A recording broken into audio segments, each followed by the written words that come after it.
So welcome everybody who's joined us. I am Maria Crocus, and I am a certified holistic health coach here in Montreal, originally from New York. And I am someone who is a big believer in healthy lifestyle, healthy eating habits, good nutrition from the start, and sharing that knowledge with women primarily, moms in particular, solely because we have to have a broader awareness as to what's happening right now with a lot of these chronic illnesses on the rise. And it's something that I always want to focus on because children are being affected more than ever nowadays. And it's, a lot has to do with the fact that we're no longer in the kitchen. So I even offer a service called Together in the Kitchen. And this is why I also named it, because I've invited Mary in. We have to go back to the basic roots of learning how to cook and controlling what we put in our bodies from a food standpoint, from an ingredient standpoint. And Mary is a creator of Greek cuisine, a lover of Greek food. She's extremely passionate about her roots and that nostalgic journey that she takes, because a lot of her recipes obviously are handed down. And growing up Greek, we all do that. We take Yaya's recipe, mom's recipe, and teaching it, to people that unfortunately may not have that particular setup. So for me, I've invited her along so we can, teach our audience all about the health benefits of cooking from home, Mediterranean diet and cuisine, which is what I focus on with my individual clients. And just taking it back to what's really important, which is a good meal to fuel our body. So Mary, who's also by trade a high school teacher, this is her side gig and this is her passion. So I wanted to, obviously bring her along and share this wonderful dish. So Mary, I'll let you start off a little bit of what we're going to be doing today in the kitchen together. All right, so we're going to be making Fasol Patatas. So it's a ladera dish, so it's got quite a lot of olive oil in it, but that's what makes it so healthy. And you're going to be talking through all the ingredients we're using and all the amazing health benefits they have. That's right. And I guess we can get started then. That's right. What do you think? All right, I'm ready for that. Fantastic. I'm putting my pan just on a medium heat. Okay. And I'm going to pop in 1/4 cup of olive oil. Good quality olive oil, of course. Now, do you really measure, or you do everything stomati like us? Metomati. I'm just Metomati, which is with the eyes, ladies. I'm not even looking. It's crazy. It's like, something that gets handed down, I guess, with, being Greek in the house. It's like just olive oil. Absolutely. It's something you learn as a skill along the way. I used to use my measuring cups as a beginner, but now it's just measure as I go. So once that's heated up, just going to turn mine down a little bit. I'm going to go ahead and add my onions. Perfect. So now, just so you all, our audience knows, maybe, those that maybe are not Greek that have joined us, ladero is one of the staples in the Mediterranean diet, and it means cooked in oil, ladi being olive oil. And that is what makes it one of the, nutritious aspects of the olive oil, which is king in the Mediterranean diet. It's a healthy fat that's full of antioxidants and anti-inflammatory properties. So very important. Greeks in general, we just like douse everything with olive oil. Absolutely. And, yeah. And it is really the one thing is, and I'll talk to it in a bit, you have to just know if you have a good quality olive oil or not, because there's a lot of imposters out there pretending they're good and they're not. Yes, you need to give us a lot of insight about that. Yes, I will. So Fantastic. If you want, because I don't want to burn my olive oil here. No, get those onions in. In. Mine's starting to come to a heat now. Now we'll just saute it for about 2 minutes, just so it starts sweating. We don't really want to caramelize it. Okay. Oh, that sounds good. And onions also, another thing, I don't know about you, Mary, but being Greek too, I think I don't make any meal that doesn't have onion in it. The base for me is always onion and olive oil and garlic, of course. But we're Yes, not using garlic today, right. but you definitely can add it anyway. Yeah, Oops, and let me so close I that. love onions primarily too because they are gut friendly. So I don't know if you've heard the term probiotics. So Yes.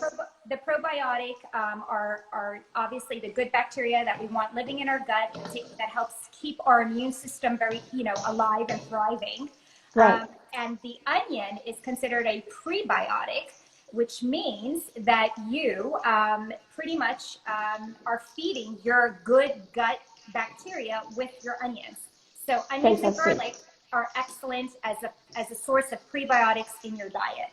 How interesting. So always go for it. Raw, It's in whatever. every single dish, every single salad. So it doesn't even matter what kind of onion. So the same goes for Spanish or red onion, purple That's onion. right. Even spring onions, shallots. Anything and everything. I too. Fantastic. I love them all. It's There you like go. my obsession. And not to mention, when you cook it in olive oil, like the scent in the home is just like, Yeah. they should Yeah. bottle that. Everyone's Greek kitchen always starts off smelling like olive oil and onion, and it's a fantastic aroma. Just when you come home from school as a child and you could smell dinner's already started with your mum cooking, that smell itself is very nostalgic. Yes, and I mean, and I really don't care if it gives you bad breath. I'm like, I'll take it. No, more for me. I don't care either. You're like, whatever. How are your onions going? Onions are looking good, Mary. Fantastic. All right, so that I've got my green beans here that I've top and tailed. Okay. And I've also got potatoes and sweet potatoes. Now, sweet potato isn't so traditional to put into this dish, but you could really add any kind of vegetable that you like. Zucchini is delicious. Sometimes I even add mushrooms if I have it. Carrot. Yep. Do you do the or same? peas, even peas also. Peas, yes, I've done peas. Outside as well. Sweet potatoes are a big fan favorite here in our home. They're actually, against the white potato, the sweet potato wins. It's got a lot more fiber and vitamins in it.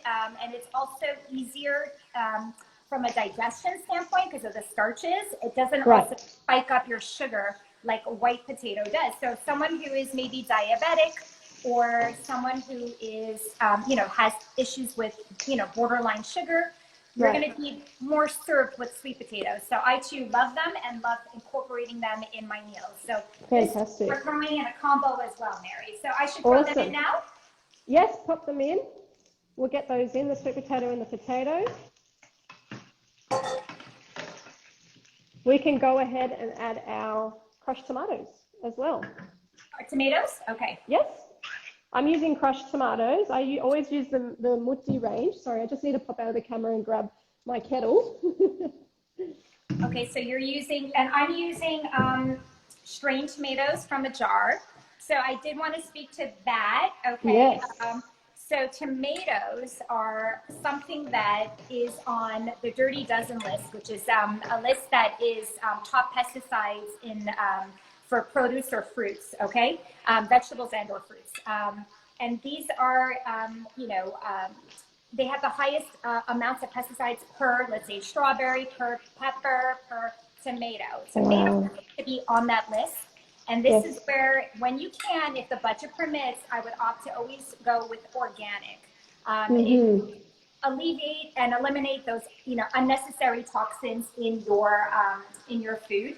So glass jar when possible. If you opt for metal jars, this is where the conversation comes in, and these are some of the benefits that, while working with clients, they learn from me is that metal canisters,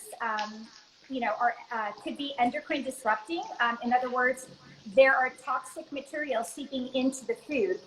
You want to look for BPA free. So it's like you have to look for this logo here in order to kind of get yourself away from the stuff that could be leaching into the food and making you hormonally thrown off. Because I'm still in so much shock when you told me that earlier, because I had no idea that some cans are not BPA free, and we go through so much effort when we buy our water bottles and drink water that then they're BPA free, but we don't even realize that canned food Yes, is canned appropriate. metal food. So look for BPA-free liners to eliminate that endocrine disruptor that's found in this particular metal, because it obviously can throw off your entire hormonal scenario. And Unbelievable. you want to Wow. just be mindful of this as you put, good food into your dish, into your, onto your plate. You want to make sure you've got it as good as can be. So in this, I've opted for glass, but I'm going to throw that in. Yep, get it in there. I guess. Yep, all of it. And to that, I am going to add just for your bottle, I think half a bottle of water. I'm just going to put half a cup. Half a cup. Half a cup. Okay. Perfect. Because our fasolakia will draw out quite a bit of water as well. Looks good. Smells good. It does smell good. It does. So now, at what point do we add the fasolia in from a timing perspective? I'd say in about, just as soon as this comes back to a boil, I would put it in, because we want everything to be quite soft, let's say. Right. We want it to be quite soft, and it's that, your yadas, they're always cooking it a little bit further than what people they make recommend. it like nya, it's like mush. Exactly. They've destroyed all the vitamins. I love it that way. I know, but I don't like it when it becomes like it smashes. I can't. Exactly. When it becomes too mushy. So I fork it and want to make sure that I haven't destroyed it either. Exactly. But here's the thing with these dishes: you're not straining it, so you're going to get all the benefits and whatever it's seeped out in the sauce or whatever. So perfect. You're not really losing it, but I don't prefer it. It's like maybe when I'm like 90 and I've lost my teeth. And then we'll be eating a lot of bamias. That's super soft. So we'll let that boil. So now let's go back to let's discuss this Mediterranean diet, because this is my passion lies personally, and it is really astounding when we look at as a collective how North America is moving.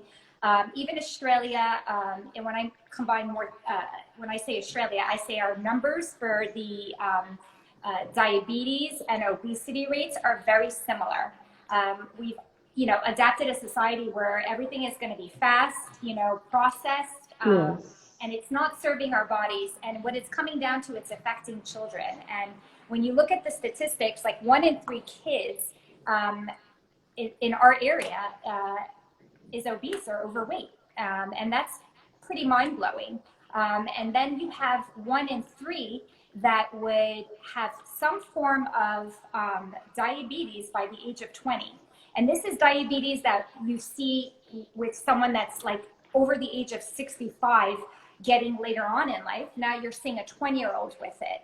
And then 1 in 4 are even showing problems with their heart, like having cardiovascular. So this is, all attributed to how it is that we're eating. And this is what becomes really scary. And what was even scarier for me is the statistics in Greece. I mean, Greece, we saw, when I went to see what their obesity rate is, the children, 40% of the children are battling that as well. That absolutely shocked me. I read that in one of your previous posts. Yeah, and they're steering away from the Mediterranean diet, which is what they've created as a people. And I'm like, how and why? And it's because, again, it goes back to we are not cooking at home. We are not, making our food from scratch and using whole and real ingredients. Yes, it's all about convenience these days, isn't it? It is. It's just awful, Mary. So for me, it's disturbing. And it's like, let's sound the alarm and let's just get on the bandwagon, learn how to cook again. There's no excuses nowadays. We have, people like yourself teaching us, information is at our hands. So why are we, we have the solution. We have the solution. We Let's do. use it. And let's adapt So it. we've traded convenience for, we've traded our health for convenience is what it's come down to. And that is what's great for me.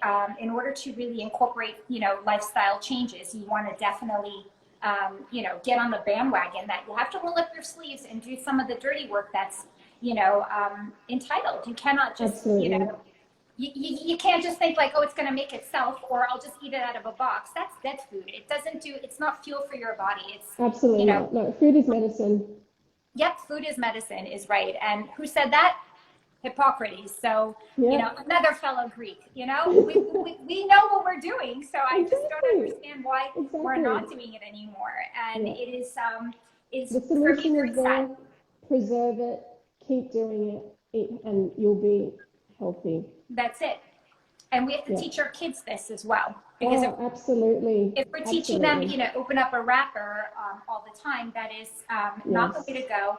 No, And no, you'll no. fall victim to the chronic diseases and all the issues that you're seeing unfold today. And never has there been a time when you look at COVID exposing chronic illness. I mean, who is COVID killing? COVID's killing the people who have metabolic syndrome, the people with chronic diseases like diabetes, cardiovascular issues. So, why, this is like the big, aha for me. I'm hopeful because change needs to happen. Oh, yeah. Otherwise, we're going to be Absolutely. popping pills, Mary. Well, not No, me. no, no, I refuse to no, pop pills. no, no, no. Like we said, food is medicine, Yes, and that's the great. solution. Absolutely. That's the So solution. mine is coming to a little bit of a boil. I'm hearing it. Yeah, mine's boiling too. So my sweet potatoes and my potatoes are still quite hard. Okay. But at this point, how are yours? Well, yours probably would be too. But a lot of the time, I just pop everything. I would put the fasolakia in now, and I would put the lid on, and I would just let it simmer away. And we leave the herbs for the end, right? Yes, yes. I like to keep my herbs fresh. For me, parsley, cooking it in a dish, for me, it doesn't taste like anything. So I like to keep it fresh. That way you I can like it taste fresh it. as well. Yes. And herbs are extremely medicinal as well. So we have a big, part of our Mediterranean diet is the inclusion of herbs. And Yes. herbs, especially like, basil for us, dill, parsley, they are just loaded with antioxidants again. So they're there to serve you. They're like my little plants. Like the first thing I actually buy when I enter my grocery shopping in the supermarkets are herbs. And Yes, I am absolutely. just like, I gotta have my fresh herbs always. So I'm with Me you. too. Me So too. we'll throw this in. Yep, fasolakia going in. Just going to give them a mix through. And now I will also add my seasoning, salt and pepper to Do you put taste. oregano, a little origani in there? I usually do. Are you going to put some? I love origani. Yeah. Oregano is like one of my loves. So yes, I am going to put a little origani. I'm going to grab some too. I didn't grab mine out. I'm just going to pop out 1 second into my pantry. Sure. And just grab it. There we go. So I have to say my origani comes from my father-in-law's village. Oh, you're lucky. In Laconia, it's a little village called Cremasti. And well, it's not a little village. It's actually a pretty big village up on a mountain. And my father-in-law goes and picks this. So I tell you, Mary, it is so aromatic. Something else. He didn't get to go last year because of COVID. And now he's like having the itch. So his butt's on a flight first thing, like come June. And he's going to go. I request him, if Papu is listening, I need a new jar of origani pronto. Yeah. Can you send some over to me too, please? You know what, Mary? We'll ship it. We have friends in Sydney, so definitely. Oh, hook me up. It's like no other. It's unbelievable. That's the best. My uncle, he lives in Pilosos, and which is close to Pilos, and he brings in his own oil as well, and it is absolutely fantastic. Not origani, his own oil, and I mean the taste is like no other, and the color is like no other. It's green. It's not yellow. That's right. Green. Yeah, and I'm going to talk to you on that olive oil point. But we do the same thing. We get it shipped from Greece as well. In the big, then again, the big like metal canister. Yes. On a boat, and we collect it, and I have olive oil. And when I run out, we have someone here in the area that distributes a really good brand as well. So we, it's all about quality olive oil. I agree. Definitely agree. I'm just adding a bit of pepper. Okay. My husband likes a lot of pepper. You know, I had it's Friday that. night here. I'm making dinner for nobody because nobody's here. So this is actually dinner for tomorrow because I ate already and they're That's eating. good, meal prep. So this Meal prep, that's fantastic. I'm meal planning from Friday night, so I'll have nothing to do tomorrow. Oh, you're lucky. It's 9:20 a.m. here, so this is going to be our lunch today. Nice. All right, so now that I've added my seasoning, I'm just going to cover it fully and just let it cook away, let it steam as well. How's yours looking?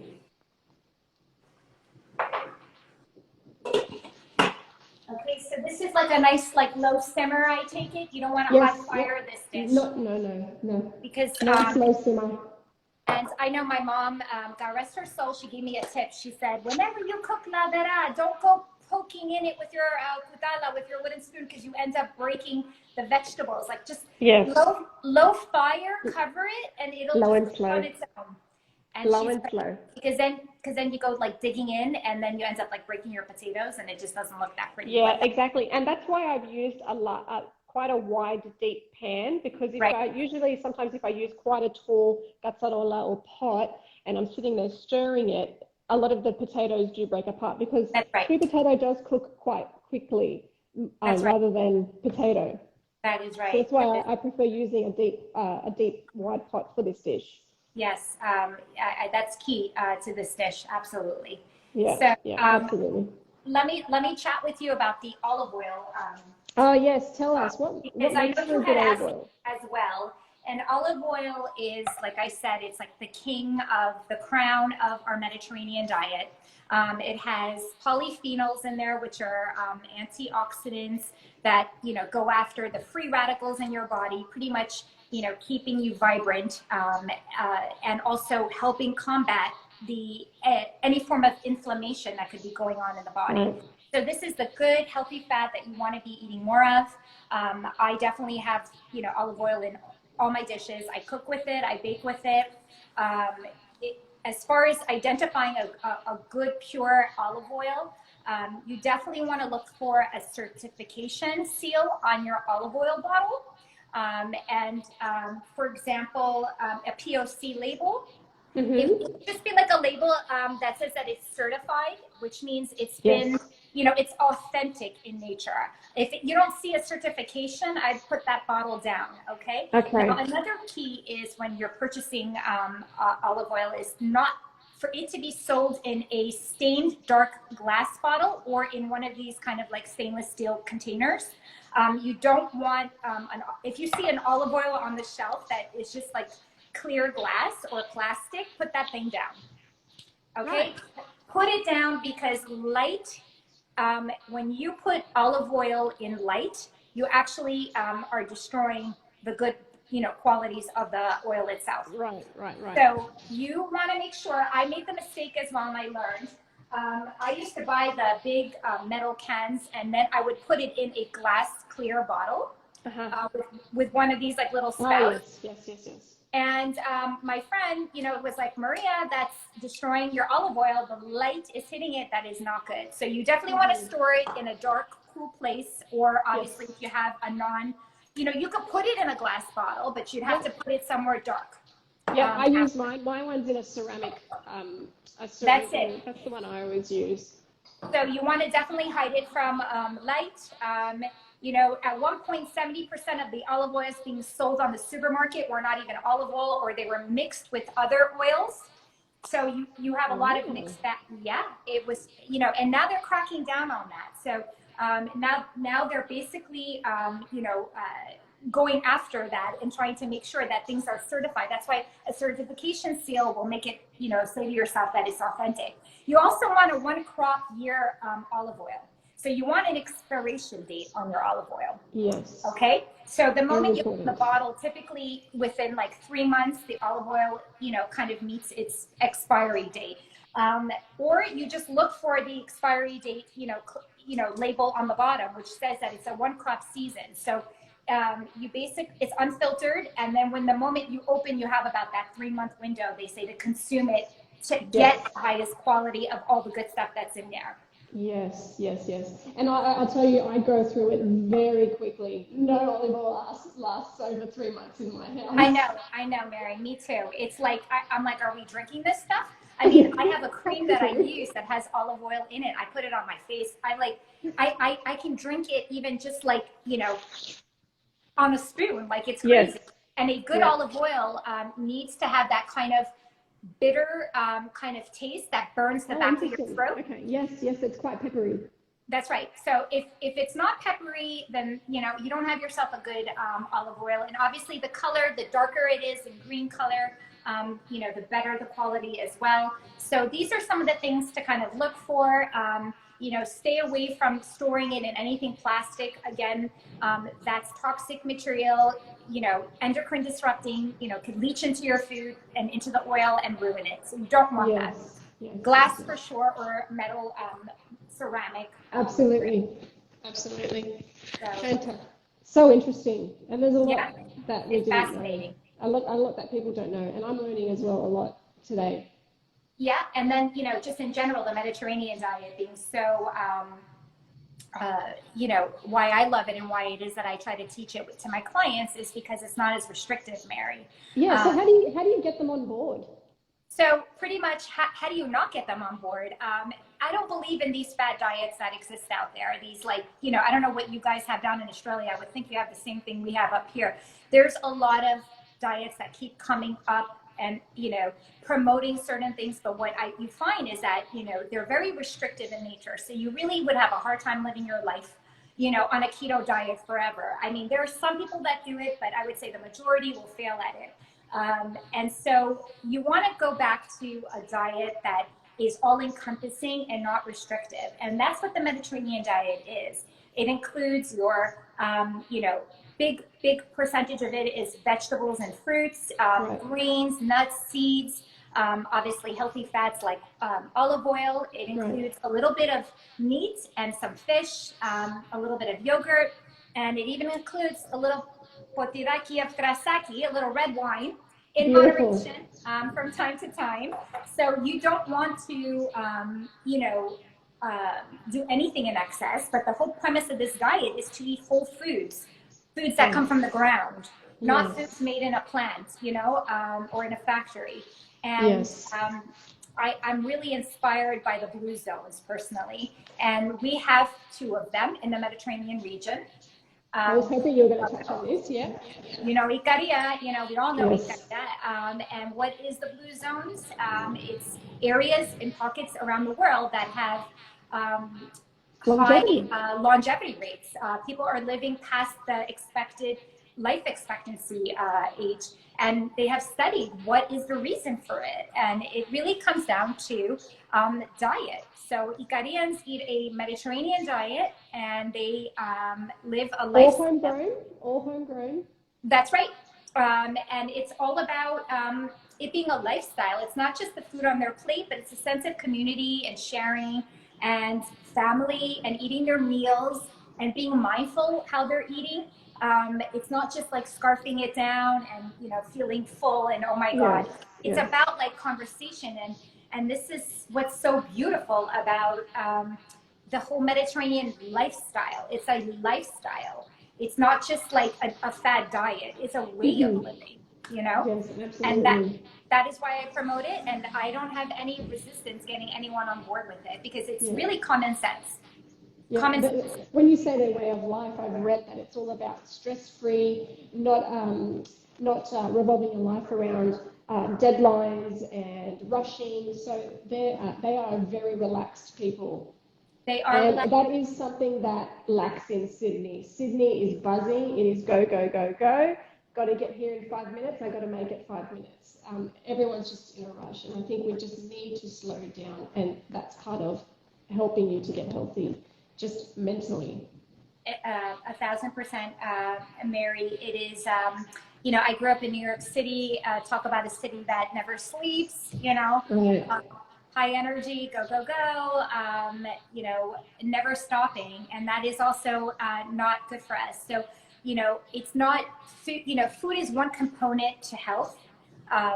But if you back it in, and this is kind of the process and journey I take, clients through is that wellness is just not, you could eat the healthiest, but if you live a life that is stressful and you're unhappy with your relationship or your work, it can impact your health as well. And I don't care how much kale or fasolakia you're having.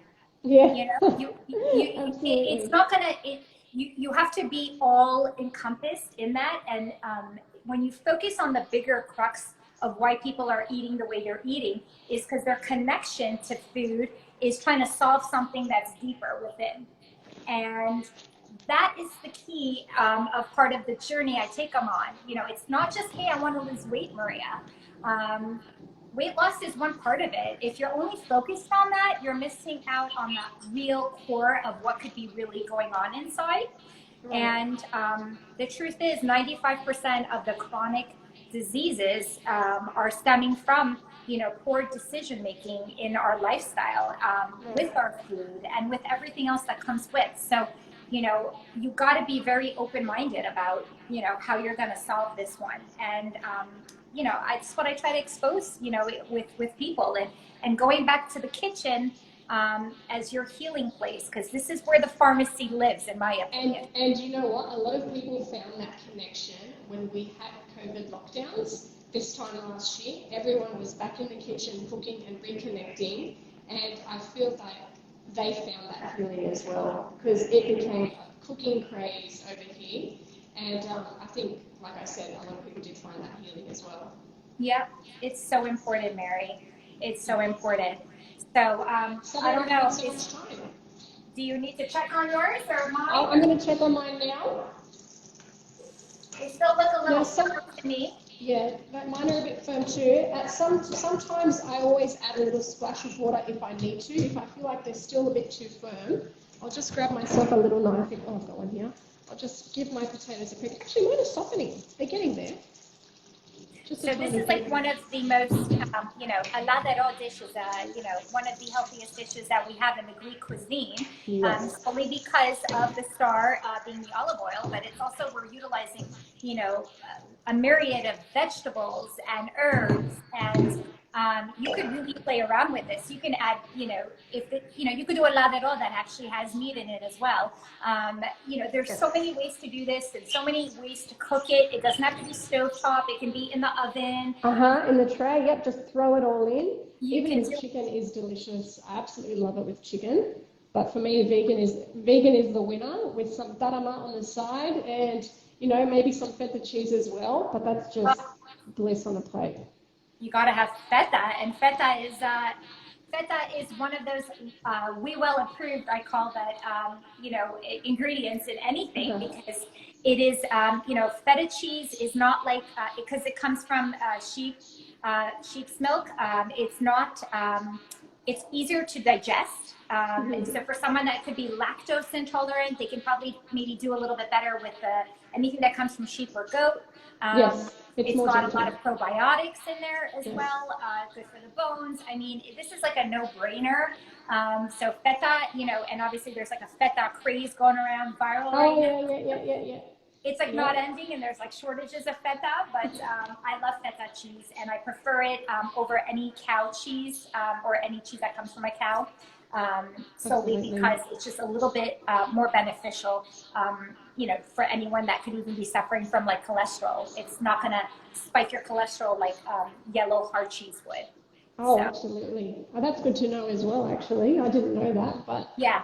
Now, I'm not saying to sit and eat a pound of feta either, Mary.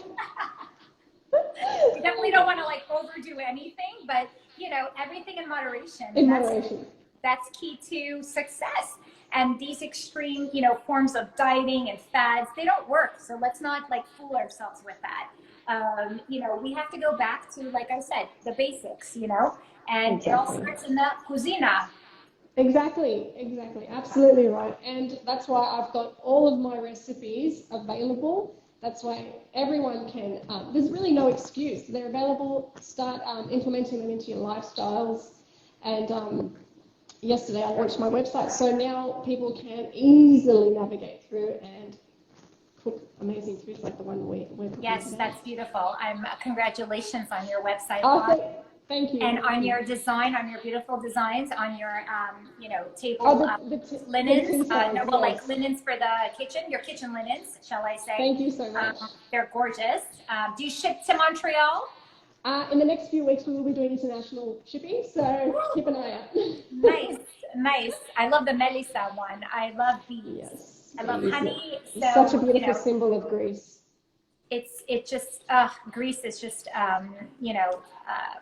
honestly, I could snap my fingers and be on a beach right now having my coffee and It's just magic. yeah, It's just magic. It is. It's a magical place. Most definitely, most definitely. So go ahead. I had a question for you because I know that you do recommend a Mediterranean diet to all of your clients, but are there any other diets that you promote to them as well?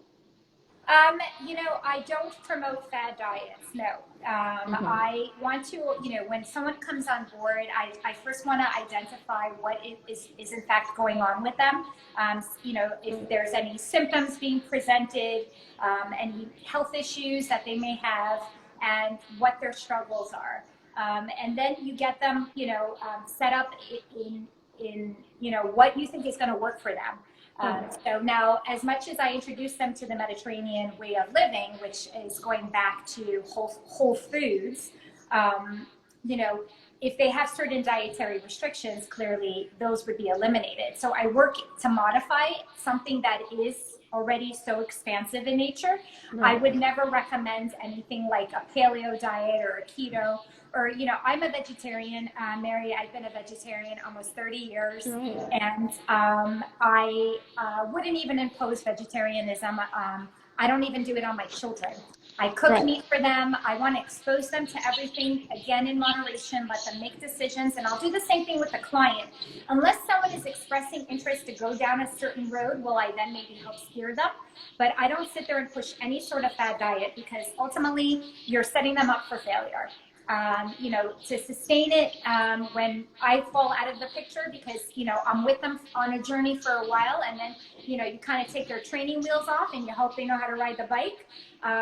You don't want to see them fall on that. So I don't like to propose anything that's unrealistic. There is only one thing I may do, and that's an elimination diet, which is identifying culprits of food groups that could actually be disrupting your gut or your health overall. So are there examples of that, or is everyone different?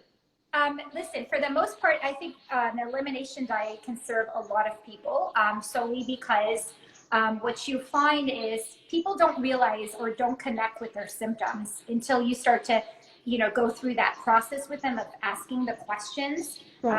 They are, the moment I start to say, oh, is there any bloating, any gas, any form of constipation, any this, any that, they're like, oh yeah, I have that. Oh, I didn't, and then you start to connect the dots and you start to realize, well, what are you eating? And then I make them journal and I see, oh my God, their diet is loaded with gluten, loaded with, these foods. And then you start to say to yourself, okay, I need to clean house now. And part of that is taking away a certain food group. So it could be I'm eliminating dairy. I could be eliminating wheat from their diet. Now, this isn't I'm doing this forever. We're doing it for like a good 28 days, and then we're going to wean it back in and see how you feel.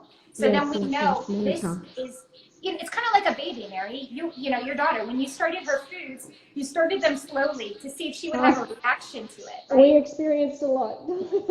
Right. And then you're like, oh my God, this is bothering her. Oh my God, when I gave her this, she became constipated. So you start, so an elimination diet is pretty much like going back to being a baby again and taking everything out and waiting and then putting it back in and testing it to see if it's going to have a different outcome.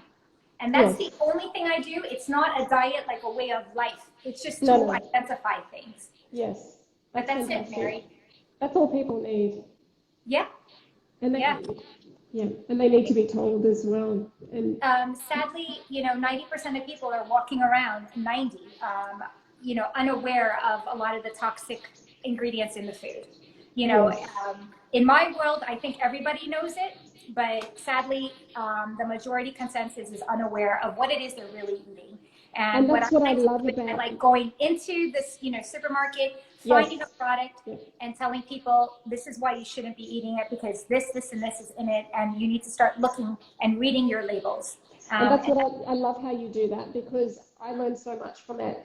And sugars have secret little names that we don't know. They're just hiding it. And you really wouldn't know. You grab something on the shelf that says sugar-free and it's healthy and it's organic, but unless you knew what exactly was in it and what they were masking those ingredients to be, I mean, I wouldn't have a clue. But, I'm so glad you bring awareness to it on your stories when you do your grocery shop little reviews on certain products. I mean, I'm not looking to product shame anyone, and I'm talking really to the audience that is utilizing this on a daily basis or very frequently.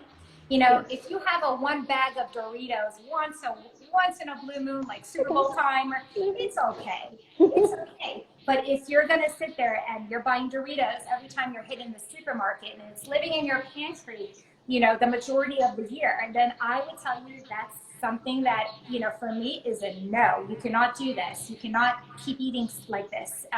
These ingredients do not serve your body. And ultimately, Mary, you don't want to get to a point of disease where then it becomes a reactive measure you're taking to, reverse everything you've, done to yourself. You want to be proactive while you're healthy, while you're in a state of good and well, and continue that. And just be disciplined with your approach, because if you're not, then, again, you're going to go down that road and say, oh my God, now I have to take everything out. And it's a lot harder to do that. It'll be a big change. So food is medicine, like you said. It's powerful. We have to start utilizing it now while we're still good. And you have the ability to reverse things while you're still able to, not when it's too late. And that's the sad, unfortunate truth. And this is kind of the awareness, because health coaching is all about connecting the doctor and the patient. I'm somewhat of the middleman, kind of helping, because your doctor has no time for you to tell you what you need to do. But this is where I step in and, hold your little hand. Yeah, hold your hand. And that's what people need. That's exactly what people need. I would like the guidance. I wouldn't really want the doctor to tell me, oh, you need to do this, and just leave and go home and try and remember and adjust to it. You really need someone to be there who's supportive, and you can be a little bit more accountable. That's right. Accountability is important. Absolutely, Mary. So how are we looking? Oh, mine's looking good. I think it could be ready. Oh, look at that. Mine's ready. Is it ready? Mine's ready. It's got a beautiful salsa. The sauce is delicious. You know how you can see the olive oil on the side separated from the tomato. Perfect for dipping bread. I'm happy with that. And my fasol latte are ready too. They're exactly how I like them, tender to the touch. Yeah, mine are tender too. I won't do the yanya today. I'll keep it nice and still tender. It's funny. I don't know why yayadas do that. Is it maybe because they didn't have good teeth and I don't know, I don't know. I think that's the reason. I don't know. But I will tell you this, people who have digestive issues, people that have bloating issues, sometimes their culprit is eating foods, too many foods, especially greens, raw. And the rawness of the vegetable is what triggers the bloating. So even though they're beneficial in nature, if you tell them to start cooking their food, like whether you're boiling them, whether you're steaming them, roasting them, cooking them this way, it actually will help minimize the reduction of that kind of gassy, bloated feeling. So, maybe they know something that you and I, don't know, but it is true that, that is an effect for sure. So very interesting. Yeah, another aha. Oh, definitely. I'll tell you, Mary, the more I learn, every day there's always something new. This is an ever-evolving industry, the wellness business, and stuff comes out. Studies are presented. 1 minute they're telling you that this is good, then they're telling you it's not. So it's a lot of information. It's very overwhelming, and this is why sometimes you need someone like a health coach to come in and just help simplify the noise for you, because you can, the other thing that happens is people are watching, these wellness influencers that are not even certified, and they're promoting, what they eat in a day, and they're skinny and they look pretty. And you're like, oh, no.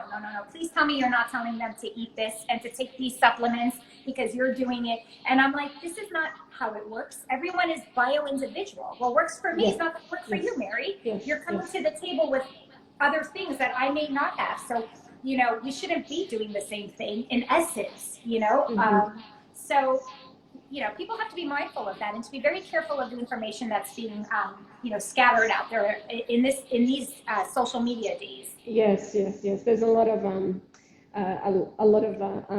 unconfirmed information.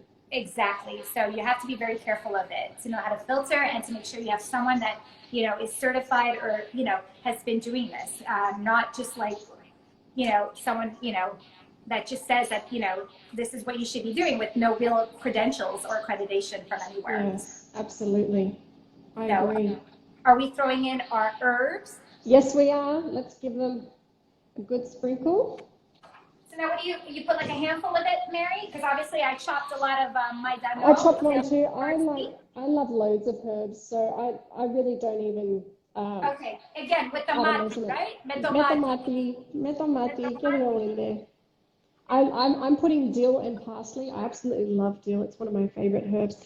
Funny enough, I did not like it very much at all when I was young, mainly because it reminded me of my geritza, funny enough, around Easter time, and I just couldn't have it. But now I absolutely love it. It's funny how your perception of food changes as you get older.